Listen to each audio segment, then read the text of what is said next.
There's a man who made over $1 billion in a single year. Not from posting videos. Not from going viral. Not from building an audience. But from taking a cut of millions of other people trying to do exactly that.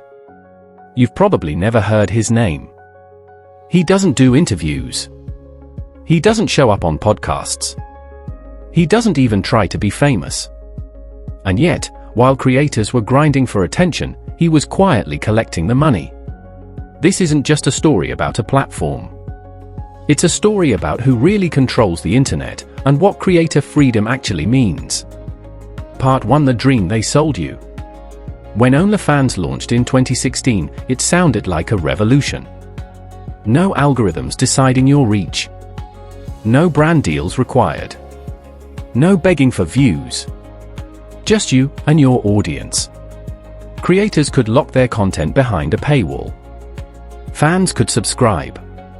And the platform would take just 20%. That meant creators kept 80%. Compared to platforms like YouTube or Instagram, it felt like freedom. No middleman. That was the promise. And for a moment, people believed it. Part 2: The explosion. Then everything changed. By 2020, the world shut down. Jobs disappeared. Opportunities dried up. People started looking for new ways to survive. And suddenly, this platform exploded. Hundreds of thousands of new creators joined in a single month. Stories started spreading everywhere. I made $10,000 in my first month. I quit my job. I changed my life from my bedroom. It looked like a gold rush. But here's what nobody tells you about gold rushes. Most people don't find gold. Part 3: The number that changes everything. The average creator on the platform earns less than $180 per month. Not per day. Not per week. Per month. That's the median. Which means half of all creators are earning even less than that. So while a few people are making thousands, or even millions, most are barely making anything. And that raises a very uncomfortable question. If millions of people are working, where is all the money going? Part for the man you've never heard of. Behind the scenes, there's a name most people don't know. Leonid Radvinsky. He's not an influencer. Not a celebrity. Not even a public figure. But he owns a major stake in the platform. And in one single year, he paid himself over $1.1 billion in dividends. Let that sink in. While the average creator is earning less than $180 a month. One man quietly made over $1 billion. Not by creating content, but by owning the system. Part 5: The illusion of freedom. Here's where things start to shift. The platform tells you, you're in control. You own your content. You're your own boss. But look closer. Your audience, they exist on the platform. Your income, it flows through the platform. Your entire business, built on infrastructure you don't own. And that means something very important. You're only in control until you're not. Part 6: The day everything almost ended. In 2021, something happened that shocked everyone. The platform suddenly announced it was banning explicit content. Just like that. Creators who depended on it panicked. For many, this wasn't just extra income. This was their entire livelihood. And within days, the decision was reversed. Most people thought. The creators fought back and won. But that's not what really happened. Part 7: The real power players. Behind the scenes, there are bigger forces. Companies like Visa and MasterCard. They don't create content. They don't build platforms. But they control something more important. The ability to move money.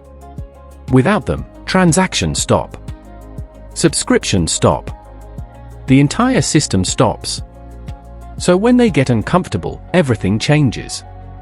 Not because creators said so, but because the money flow is controlled elsewhere. Part 8: the system you didn't notice. This is bigger than one platform. It's a pattern, a structure, a system economists call a two-sided market, where a platform connects two groups, creators and consumers, then sits in the middle and takes a cut. It doesn't create the content. It doesn't create the demand. It just controls the connection and profits from it. Part 9: the same game, new name. This isn't new. It's the same model that existed before. Record labels, publishers, agencies. The only difference now is branding. Platforms don't call themselves middlemen. They call themselves tools, communities, opportunities. But the function hasn't changed. The middleman didn't disappear. It evolved. Part 10: why people still join. So if the system is like this, why do people keep joining? Because of one powerful force: hope. You see someone succeed. You hear one story. You think, that could be me. But what you don't see are the thousands who tried and failed quietly. That's called survivorship bias. And it's everywhere. Part 11: the trap of building on rented ground. Here's the real issue most creators don't think about. You're building something valuable on something you don't own. Your followers, not yours. Your subscribers, not yours. Your income stream, not yours. If the platform changes the rules tomorrow, everything changes. And leaving is not easy, because your audience is locked inside the system. Part 12: who really wins. Let's simplify everything. Creators do the work. Fans pay the money. Platforms take a percentage. But the real winners, the ones who own the infrastructure. Because no matter who wins or loses at the top, they still get paid. So the question isn't, can you make money online? Because clearly you can. The real question is, who actually owns what you're building? Because if someone else controls your audience, your income, and your access, then maybe you're not as independent as you think. Maybe the middleman was never removed. Maybe it just got smarter.